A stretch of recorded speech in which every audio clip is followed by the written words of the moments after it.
내용은 형식에 담긴다라는 말이 있습니다. 즉, 우리는 형식을 통해 내용을 경험하고 전달합니다. 예를 들어서 누군가에게 감사의 마음을 전하고 싶을 때 그 내용은 감사입니다. 이 내용을 전달하기 위해서 우리는 감사장을 쓸 수도 있고 아니면 손편지를 작성할 수도 있고 간단하게 카톡을 보낼 수도 있습니다. 여기서 감사장, 그리고 손편지, 카톡, 이러한 것들은 형식입니다. 감사장은 공적인 감사를 담아내기에 적합한 형식이고, 손편지는 진정으로 감사한 마음을 깊이 있게 담아내기에 적합한 형식입니다. 반면 카톡은 간결하게 마음을 빨리 전달하는 데 유용합니다. 형식에 따라서 같은 감사의 내용이라 할지라도 더 감동적이거나 혹은 가벼워질 수 있습니다. 이처럼 감사라는 내용은 형식에 담겨서 전달이 됩니다. 하지만 아무리 형식이 좋다고 하더라도 내용이 빠져버리면 문제가 생깁니다. 예를 들어서 진심으로 감사해야 할 상황에서 형식적으로만 감사장을 작성했다고 가정해 봅시다. 그러면 그 감사장을 받았을 때 이게 지나치게 상투적이고 형식적이면 우리는 이거를 받은만 못하게 느껴질 때가 있습니다. 누군가가 감사하다고 손편지라는 형식을 작성했는데 단 한두 줄, 긴 편지지에 한두 줄만 작성한다면 아무리 형식이 좋다 할지라도 내용이 잘못되면, 내용이 부실하면 그것은 우리의 관계나 우리가 받는 내용을 더 오해하게 만들 수가 있습니다. 즉, 이처럼 신앙생활에도 마찬가지입니다. 예배의 형식이 아무리 갖춰져도 하나님을 향한 진심 어린 경배와 찬양이 없다면 예배는 단지 종교적 의식에 머무르고 맙니다. 따라서 형식은 내용을 담기 위해 존재합니다. 형식이 진실하고 온전한 내용을 담을 때 비로소 그 형식은 그 목적을 다하게 되는 것입니다. 오늘 본문인 신명기 16장도 절기에 대한 규례를 다룹니다. 하나님께서는 이스라엘의 3대 절기인 유월절, 칠칠절, 초막절을 지키라고 명령하십니다. 이 절기가 중요한 이유는 반드시 기억해야 할 내용이 있기 때문입니다. 즉, 이 절기들은 하나님의 은혜를 기억하는 형식입니다. 따라해 볼까요? 하나님의 은혜를 기억하는 형식. 네. 절기가 뭐라고요? 네, 하나님의 은혜를 기억하는 형식이 바로 절기입니다. 그래서 하나님은 절기를 명령하시면서 이스라엘 백성에게 반복적으로 말씀하시는 것이 있는데, 그것은 무엇이냐면 내용을 기억할 것을 명령하십니다. 우리 16장 3절 말씀을 다시 한번 읽도록 하겠습니다. 시작. 유교병을 그것과 함께 먹지 말고 이레 동안은 무교병 곧 고난의 떡을 그것과 함께 먹으라. 이는 네가 애굽 땅에서 급히 나왔음이니 이것이 행하여 내 평생에 항상 내가 애굽 땅에서 나온 날을 기억할 것이니라. 아멘. 여기에서도 기억할 것을 명령합니다. 애굽 땅에서 급히 나왔다는 것을 기억해야 하고, 내 평생에 항상 내가 애굽 땅에서 나온 나를 기억하게 하는데, 바로 유월절은 무엇이냐면 하나님의 은혜를 기억하는 형식이 되는 것이죠. 유월절은 단순히 명절이 아니라 이스라엘이 애굽에서 노예로 살았던 과거와 하나님의 은혜로 해방된 구원의 역사를 기억하는 날입니다. 이스라엘은 자신의 힘으로 해방된 것이 아니었습니다. 오직 하나님의 은혜로 애굽에서 해방되었고, 그렇기에 이 은혜를 기억하지 못한다면 유월절은 그저 형식적인 명절, 소위 말하는 그냥 이 세상에서 흔히 보내는 하루와 다를 바가 없을 것입니다. 오늘 우리 역시도 마찬가지이죠. 우리는 본래 죄의 종이었습니다. 우리가 하나님을 찾은 것이 아니라 하나님께서 우리를 찾아와 주셔서 타는 목마름을 가진 그 사마리아 여인에게 예수님께서 직접 찾아가신 것처럼 하나님이 인생의 목마름을 가지고 있던 우리를 찾아오셔서 우리를 회복시켜 주시고 우리를 위하여서 예수 그리스도를 보내어 그 피의 값으로 우리를 구원해 주셨습니다. 이 은혜를 기억할 때 우리의 예배는 단순히 의무가 아니라 진정한 감사와 찬양의 고백이 되는 것입니다. 오늘날 우리는 예배라는 형식을 통해서 구원의 은혜를 고백합니다. 형식은 달라질 수 있습니다. 우리 교회만 해도 수요 예배, 금요 기도회, 주일 예배 형식이 조금씩 다릅니다. 다양한 예배의 형식이 존재할 수 있지만 그리고 또 교회마다 무엇이 더 적합한 형식인지 뉴워십 아니면 찬양 예배 다양한 형식들이 존재할 수 있지만 중요한 것은 그 안에 담겨진 내용은 변하지 않는다는 것입니다. 하나님께서 우리를 구원하셨고 독생자 예수 그리스도께서 우리의 죄를 대신 지고 십자가에 달려 죽으셨습니다. 그 은혜로 우리는 구원받은 자들이고 하나님의 그 부르심으로 인하여서 이 세상을 섬기던 자들, 바로의 종노릇 하듯 이 세상의 종노릇 하던 우리가 해방되어서 예수님을 섬기는 존재로 변화되었습니다. 이 내용은 변하지 않습니다. 그러기에 그 보혈의 은혜를 찬양하는 것, 그 속죄하신 구세주께 감사하는 것이 이 예배라는 형식 가운데 담겨 있어야 한다는 것은 결코 변하지 않습니다. 그러기에 절기는 단순히 과거를 기념하는 형식이 아닙니다. 이는 매 순간 하나님의 은혜를 기억하고 오늘 우리의 삶 속에서 그 은혜를 살아내는 초대인 것입니다. 하나님께서는 이스라엘 백성에게 단지 내용을 기억하라고 명령하신 것이 아니라 그 내용을 잘 기억할 수 있도록 형식을 주셨습니다.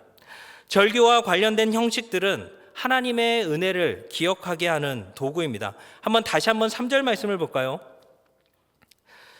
하나님께서는 이스라엘 백성에게 무교병 곧 고난의 떡을 먹으라라고 명령을 하셨습니다. 즉 형식이 주어진 것입니다. 무교병 고난의 떡 곧 이스라엘이 애굽을 급히 떠날 때에 누룩을 넣을 시간조차 없었던 상황을 상징하고 있습니다. 이 형식은 단지 과거를 회상하는 데만 그치지 않습니다. 하나님의 구원의 은혜를 떠올리게 하는 장치입니다. 무교병은 그들의 해방이 얼마나 급박했는지 그 모든 과정이 하나님의 전적인 능력으로 하나님의 손길로 가능했다라는 것을 그들에게 다시금 상기시켜주는 장치입니다. 이처럼 형식은 내용이 잊히지 않도록 돕는 도구입니다. 하나님께서 절기마다 형식을 주신 이유는 바로 우리의 연약함을 아시기 때문입니다. 우리는 시간이 지나면 쉽게 잊어버립니다. 하나님의 은혜를 잊고 내가 하나님을 선택해서 내가 하나님을 믿어서 이 자리에 있는 것 같은 착각을 이루기도 합니다. 그러기에 내가 무언가를 당당히 하나님께 요구하고 내가 무언가를 해내고 이런 것들에 집중할 때가 있습니다. 형식은 바로 이러한 망각을 방지하는 하나님의 지혜로운 선물입니다. 오늘 우리의 예배 형식도 마찬가지입니다. 찬양, 기도, 말씀, 성찬 등의 예배 형식은 하나님이 행하신 구원의 역사를 우리로 기억하도록 잊지 않도록 돕는 도구입니다. 우리가 가장 먼저 오늘 예배 시간에 무엇을 했죠? 무엇을 고백하며 시작을 하죠? 신앙 고백, 사도신경은 신앙의 고백으로 삼위일체 하나님과 복음의 핵심을 우리가 함께 선언합니다. 그러면서 우리가 믿는 바가 무엇인지, 우리 공동체가 어떤 믿음 위에 함께 모여 예배드리고 있는가를 우리에게 확인하는 시간을 갖습니다. 이어서 우리는 찬송을 합니다. 찬송은 하나님께 영광을 돌리며 그분의 거룩함과 구원의 은혜를 찬양하는 시간을 갖습니다.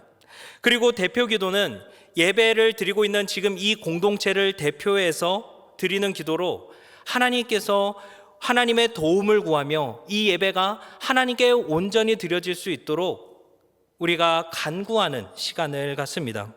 지금 이 설교는 성경 말씀을 해석하고 적용하여서 성도님들이 하나님의 뜻을 깨닫고 그 삶에 실천할 수 있도록 하는 하나님의 은혜의 수단입니다. 설교 후에 이제 찬송을 다시 하죠. 그 찬송은 이제 말씀에 대한 성도의 응답으로서 드려지는 고백입니다. 마지막 축도는 하나님의 언약적인 복을 선언하며 하나님께서 우리에게 복과 은혜를 주실 것을 말씀에 근거하여서 확증하는 시간이 축도입니다. 바로 이러한 예배의 형식은 하나님의 은혜를 기억하게 하고 우리로 예배하는 분명한 목적을 제공합니다. 하지만 이 형식에서 내용이 빠져버리면 어떻게 될까요? 사도신경은 그저 눈 감고 외우는 예배를 여는 주문이 되고 축도는 마치 예배에서 해방되는 종소리처럼 드디어 예배가 끝났구나라는 종소리처럼 느껴질 수 있습니다. 형식만 남고 내용이 사라진 예배는 공허해지고 형식적인 의식으로 전락하게 되는 것입니다. 이처럼 형식은 내용을 담아내기 위해 존재하지만 형식만 남고 내용이 사라질 때 우리는 문제가 발생함을 보게 됩니다. 성경에서도 이러한 경고를 우리는 자주 찾아볼 수 있습니다. 대표적으로 바리새인과 같은 유대 종교 지도자들은 율법의 형식을 철저히 지켰지만 그 안에 담긴 내용, 즉 율법이 이야기하는 하나님 사랑과 이웃 사랑에 대해서는 담아내지 못했습니다. 그들은 결국 율법의 형식만 쫓다가 율법의 정신은 잃어버리고 참 율법 대신은 예수님을 배척하는 그러한 아이러니함을 보이게 됩니다. 예수님께서는 외식하는 이들을 향해 회칠한 무덤이다 라고 책망하십니다. 회칠한 무덤이 무엇입니까? 유대 문화에서는 무덤은 부정한 것으로 여겨졌습니다. 그래서 특히 이제 유월절과 같이 큰 절기가 되면 사람들이 무덤에 닿아서 부정하게 되는 것을 방지하기 위해서 무덤마다 하얗게 칠을 했습니다. 한번 상상을 해보시죠. 무덤이 하얗게 칠해지면 어떨까요? 보기에 깨끗해 보입니다. 물론 아니라고 생각할 수도 있지만 어찌됐든 방금 막 칠했으면 이게 깨끗해 보이잖아요. 그러니까 회칠한 무덤은 겉으로 보기에는 아주 깨끗해 보이는 무덤입니다. 그런데 그 안에는 무엇이 들어있죠? 당시 유대인들이 갖고 있던 관습 안에서는 부정한 시체, 부패한 것이 들어 있었습니다. 즉 바리새인들은 외적으로 율법을 지키는 경건한 모습을 보였지만 내적으로는 정결하지 못했습니다. 그래서 예수님은 그들의 외식을 보고 부정한 무덤, 회칠한 무덤이다 라고 책망하신 것입니다. 외적인 형식과 겉모습만 중시하면서 내용은 비어있는 그들의 신앙을 책망한 비유가 바로 회칠한 무덤인 것입니다. 그렇다면 오늘날 우리의 예배와 우리의 신앙은 어떻습니까? 한 번은 한 청년이 저에게 와서 고민을 상담한 적이 있습니다. 당시 교회의 청년부에서 이제 어떻게든 좀 청년 공동체를 잘 세워가고자 그 담당 목사님이 큐티 모임을 토요일마다 큐티 모임을 열었습니다. 그리고 이 청년은 이제 그 큐티 모임에 아주 열성적으로 참여하는, 제가 당시에 고등부 사역을 하고 있었는데 고등부 선생님이었습니다. 그 선생님이 이제 와서 고민을 상담하는데 청년들이 말씀에는 관심이 없고 교회 공동체를 세워가려고 전혀 하지 않는다. 이 큐티 모임이 너무 썰렁하다. 이런 고민을 상담을 했고, 그러면서 청년 공동체에게, 다른 지체들에게 엄청 화를 내고 있었습니다. 그래서 제가 그 청년에게 뭐라고 했을까요? 너는 큐티 모임을 왜 나가니? 라고 물었습니다. 큐티 모임은 왜 하는 거죠?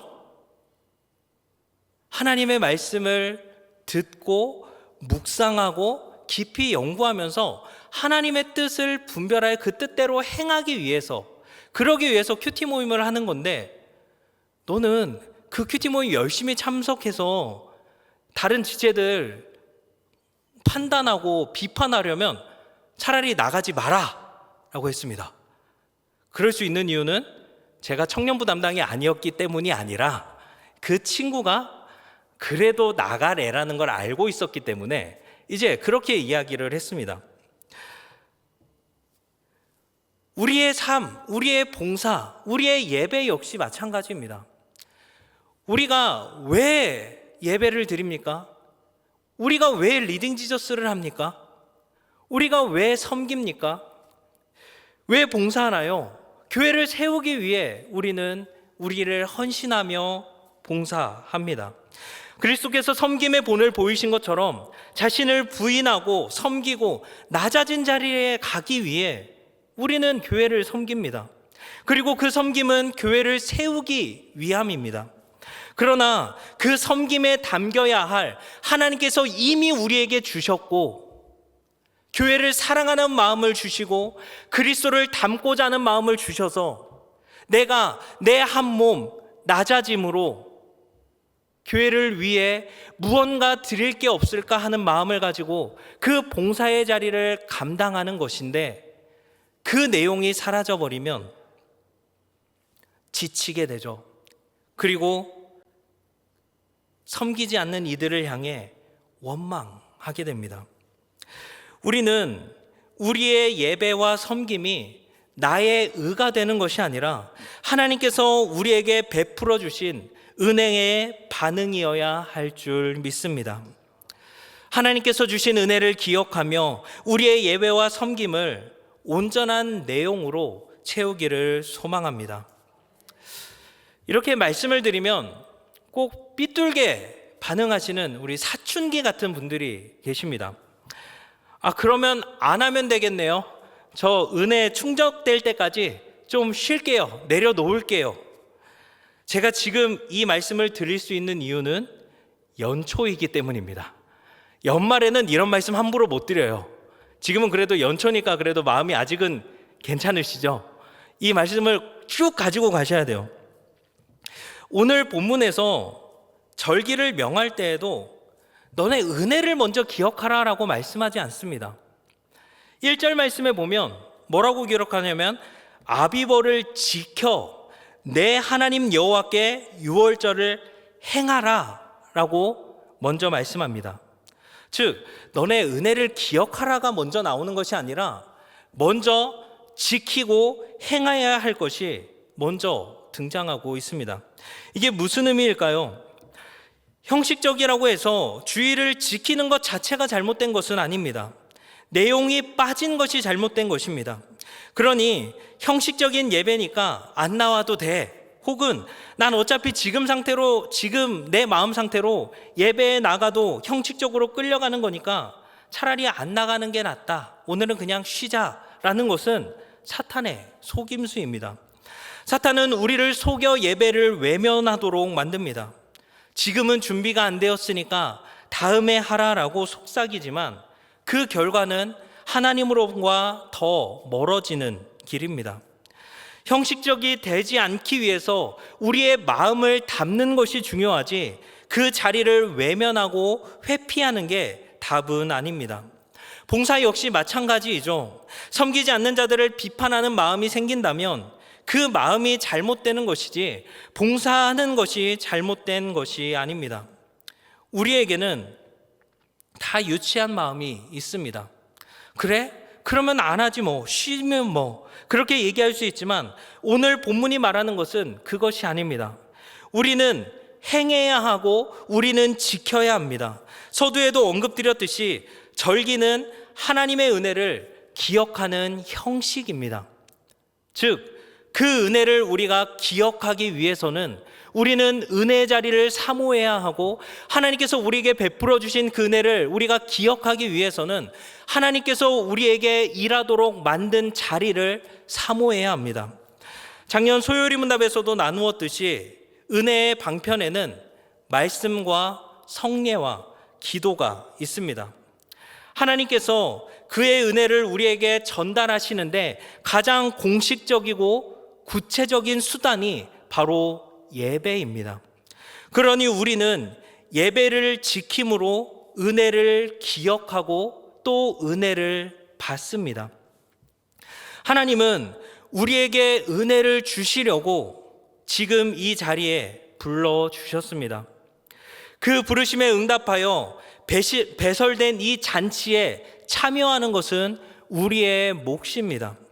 은혜의 상을 차리시는 것은 하나님께서 하시는 일이지만 그 상에 참여하는 것은 우리의 역할인, 우리의 책임인 것입니다. 한번 우리가 그 주님께서 배설하신 잔치상을 상상해 보면 좋겠습니다. 주님께서 우리를 위해 준비하신 식탁 위에는 가장 좋은 것들이 차려져 있습니다. 위로, 사랑, 회복, 용서, 은혜, 그 수많은 좋은 것들이 차려져 있습니다. 비록 우리가 속이 뒤집히고 탈이 나서 지금 당장은 그 식탁을 누릴 준비가 안 되어 있지 않을지라도 하나님은 우리를 소성케 하시는 분이십니다. 우리의 힘으로 먹는 것이 아니라 우리는 그저 그 은혜를 사모하며 나왔는데, 우리는 그 식탁을 누릴 만한 준비가 안 돼 있음에도 불구하고 하나님께서 우리를 회복시키시고 우리로 그 잔을 참여하게 하시며 우리를 다시 소생케 하시는 하나님의 역사가 있는 것이 바로 예배 시간에 이루어지는 것입니다. 우리가 때로 마음이 준비되지 않고 예배에 나오는 것이 어렵게 느껴질 때조차도 하나님께서는 그 순간을 통해 우리에게 필요한 은혜를 주십니다. 오늘 이 자리에 나와 있는 것 자체가 바로 하나님의 부르심입니다. 믿으십니까? 그것이 은혜이고 그것이 우리가 붙잡아야 할 내용입니다. 그것이 오늘 우리가 예배에 나오는 이유입니다. 그리고 하나님께서는 우리에게 오늘 말씀하십니다. 기억하라는 거예요. 유월절을 통해 어린 양의 피로 보호받았던 사건을 기억하라 말씀합니다.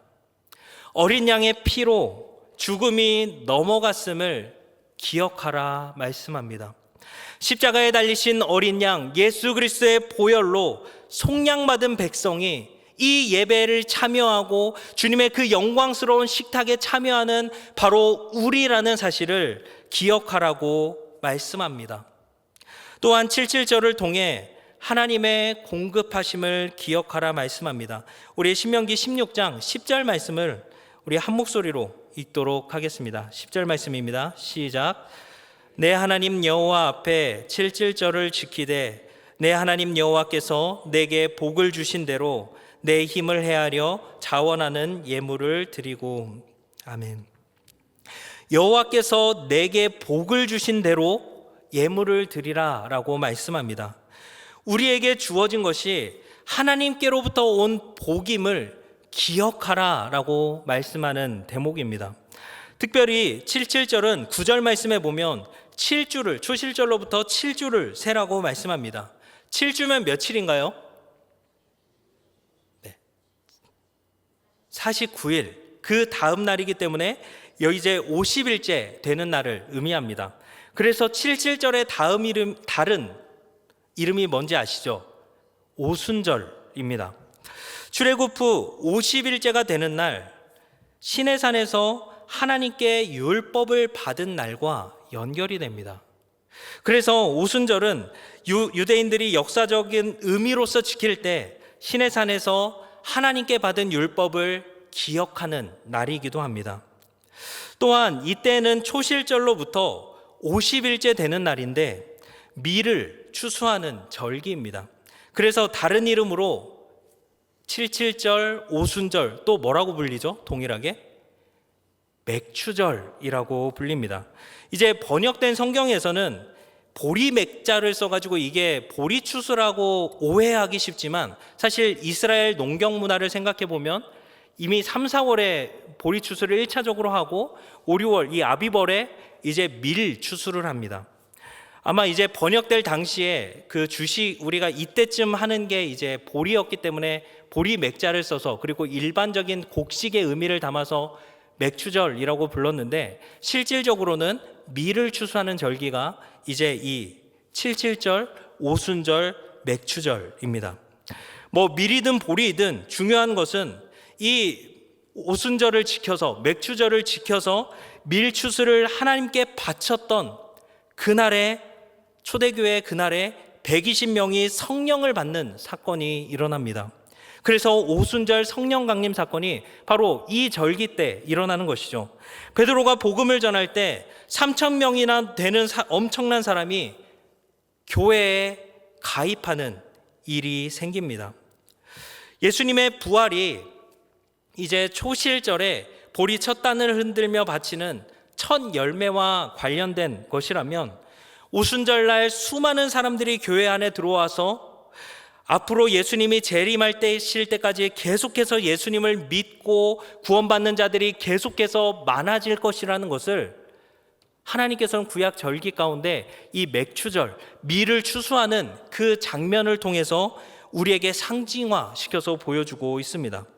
또 그날은 역사적으로는 시내산에서 율법을 받은 날인데, 성령께서 교회에 오셔서 교회의 모든 삶을 인도하시고 지도하시고 능력을 주시면서 주님이 오시는 날까지 수많은 하나님의 백성들을 불러 모으신다라는 것을 상징하는 것이 바로 이 칠칠절, 오순절, 맥추절 절기의 의미입니다.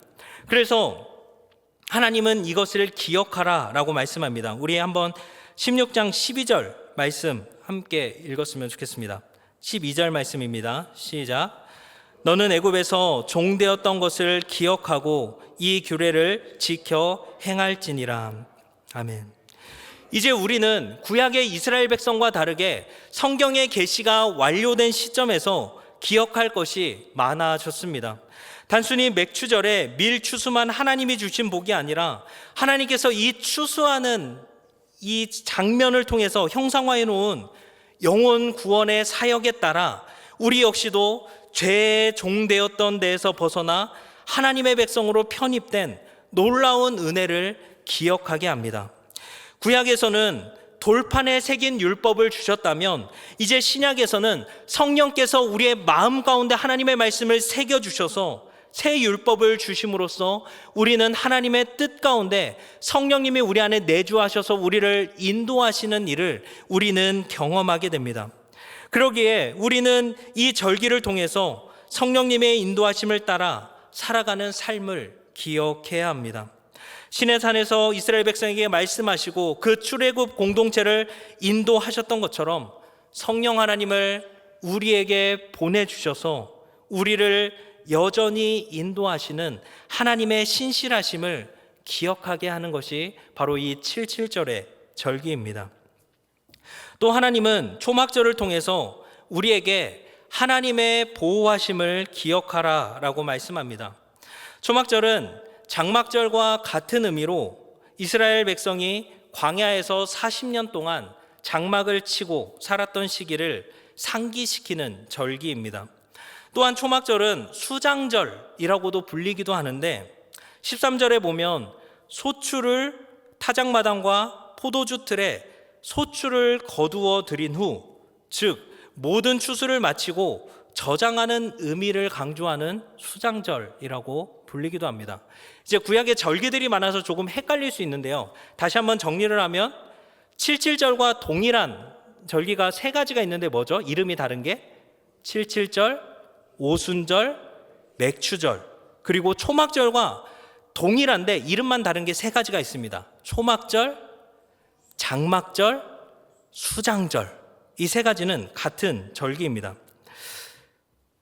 이 절기를 통해서 이제 이스라엘 백성은 광야에서 하나님 40년 동안 우리를 지키시고 인도하시고 보호하시고 공급하셨다라는 사실을 기억하며 수확의 은혜에 감사하는 시간을 가졌습니다.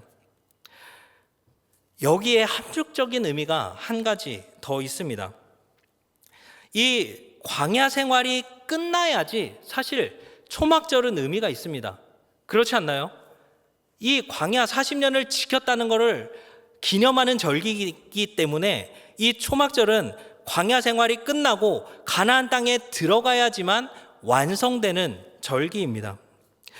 그렇게 초막절은 구속사적으로 보면 천국의 완성을 상징하고 있습니다. 사실 절기 가운데 제일 풍성한 잔치이자 최고의 명절이 바로 이 초막절 잔치입니다. 그동안 봄철에 있는 곡식 추수, 그리고 가을철에 있는 이 과일 추수까지 한 해의 추수를 다 모두 마친 후에 하나님께 버리는 잔치니까 이스라엘 공동체에게는 사실 제일 큰 명절이자 잔치가 벌어지는 날입니다. 공교롭게도 요한계시록에 보면 영원한 천국에 들어가 있는 신자들을 묘사할 때 손에 종려나무 가지를 들고 흰옷 입은 자들이 우리를 구원하심이 보좌에 앉으신 분과 어린 양께 있도다 찬양하는 장면이 나옵니다. 그런데 초막절 때도 종려나무 가지를 비롯한 나뭇가지들을 들고 흔들면서 잔치를 벌이는 이 절기가 이 초막절입니다.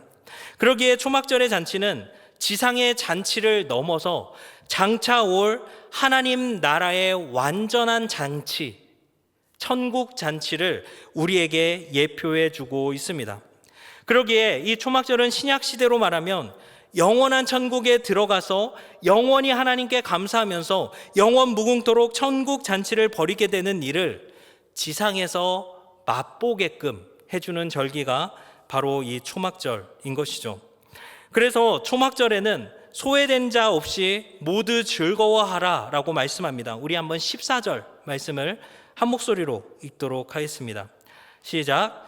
절기를 지킬 때에는 너와 내 자녀와 노비와 내 성중에 거주하는 레위인과 객과 고아와 과부가 함께 즐거워하되. 아멘. 즉 초막절은 하나님의 은혜에 감사하는 동시에 장차 올 하나님의 나라를 소망하는 절기입니다.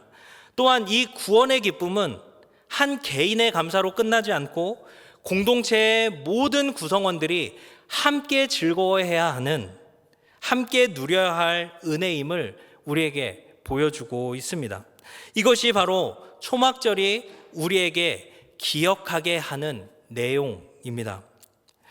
이렇게 좋은 절기를 우리는 지켜야 할까요? 지키지 말아야 할까요? 지켜야 하면 이단입니다. 여기서 이제 말을 좀 수정하겠습니다. 문자적으로 지키면 이단입니다. 그거 있죠. 이단 중에서 6월절 지키라고 나눠주는 분들 보시지 않았나요? 얼마 전에 저도 이제 지나가다가 신문을 하나 주시더라고요. 종교신문인 것 같아요. 거기에서 6월절을 뭐 지켜라, 뭐 되게 큰 행사를 하더라고요. 그 교회가 이제 안산홍, 그 하나님의 교회. 근데 안산홍 그분이 돌아가셨는지 이제 장길자라고 어머니 하나님이 이제 대신 통치를 하고 계시더라고요. 그래서 우리는 지금 문자적으로 6월절이나 뭐 초막절 그리고 77절을 지키면 그것은 조금 이상합니다. 그런데 우리는 동시에 또 지켜야 합니다. 어떻게 지켜야 되죠? 의미를 지켜야 합니다. 문자적으로 형식을 지키는 것이 아니라 이제 우리는 그 안에 담긴 내용을 지켜야 하는 것입니다. 구약의 절기는 신약 시대에 오신 예수 그리스도의 구속 사역을 예표하는 그림자에 불과합니다. 그렇기에 이스라엘 백성에게 주어진 절기는 형식적으로는 끝이 났습니다. 하지만 절기는 뭐라고 했죠? 은혜를 기억하는 형식입니다. 형식이 끝났다고 해서 그 안에 담긴 은혜와 의미가 사라지는 것은 아닙니다. 이제 그 은혜를 기억하는 형식이 바뀐 것이죠. 오늘날 우리의 예배 형식에는 이러한 절기의 의미들이 담겨 있습니다. 예를 들어서 하나님께서 행하신 구원의 역사를 기념하는 성찬식이 있고요. 그리고 성령님의 도우심을 경험하는 우리의 기도와 찬양과 또 축도 속에서 장차올 하나님 나라를 소망하는 마음들이 스며들어 있습니다. 이러한 예배의 요소는 절기가 가진 내용을 다양한 방식으로 우리에게 전달하고 있습니다. 그렇기에 절기는 끝나도 은혜는 남아 있는 것이죠. 또한 오늘 이 예배가 끝난다고 해도 은혜는 계속해서 우리의 삶 속에 흘러갑니다. 왜냐하면 우리의 예배는 단지 의식적인 형식이 아니라 하나님을 만나는 은혜의 통로이기에 그 은혜는 우리에게 들어오고 자연스럽게 우리를 통해서 다른 이에게 또다시 흘러가게 되는 하나님의 역사, 하나님의 일을 바로 이루어지기 때문입니다. 바라기는 오늘 우리의 예배가 단순한 형식을 따르는 것이 아니라 하나님의 은혜를 기억하고 깊이 경험하는 시간이 되기를 소망합니다. 또한 이 예배를 통해 받은 은혜가 이 예배당 문을 나선 이후에도 우리의 삶 속에서 계속해서 흘러가기를 축복합니다. 우리의 가정에서, 직장에서, 또 이웃과의 관계 속에서 하나님의 은혜를 드러내며 살아가는 저와 여러분 되시길 주님의 이름으로 축복합니다. 말씀을 맺겠습니다.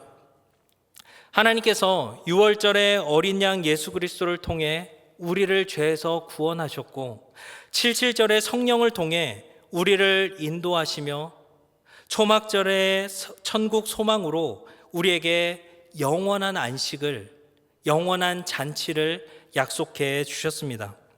이 놀라운 은혜를 기억하며 우리의 예배, 우리의 봉사, 우리의 섬김, 우리가 살아가는 모든 삶이 단순한 형식에 머무르는 것이 아니라 하나님의 영광을 드러내는 참된 내용이, 그 은혜가 우리 안에 가득하길 축복합니다. 가정과 교회와 세상 속에서 그 구원의 감격과 성령의 인도하심과 역사하심, 그리고 천국의 소망을 품고 살아가는 저와 여러분 되시길 주님의 이름으로 축원합니다.